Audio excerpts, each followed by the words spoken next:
આજે ગુજરાત બોર્ડનું ધોરણ 10 નું પરિણામ આવ્યું અને વિદ્યાર્થીઓએ ભરીને માર્ક્સ મેળવ્યા છે, ટકાવારી પણ મેળવી છે, પરંતુ એક ચોંકાવનારા સમાચાર ટાઈમ્સ ઓફ ગુજરાત સુધી પહોંચ્યા।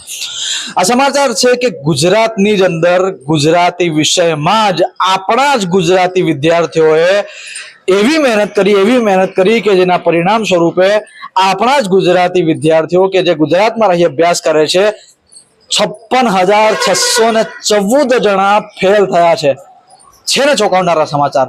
આમ તો આપણે કહીએ છીએ કે ભાઈ માતૃભાષા વધારે પ્રાધાન્ય આપો, માતૃભાષામાં અભ્યાસ કરાવો, માતૃભાષામાં આપણે એન્જિનિયરિંગ જેવા કોર્સને લાવી પણ દીધા, પરંતુ જો માતૃભાષામાં જ 56,614 જણા ફેલ થતા હોય તો પછી શિક્ષકને દોષ આપીએ, શિક્ષણને દોષ આપીએ, વિદ્યાર્થીઓને દોષ આપીએ કે વિદ્યાર્થીઓના મા બાપને દોષ આપીએ કે સરકારની નીતિને દોષ આપીએ, કોને દોષ આપીએ એ જ ખબર નથી પડતી।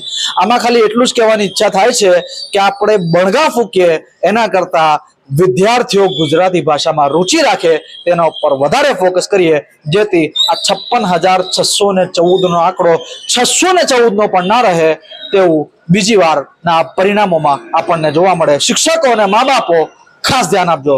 નમસ્કાર।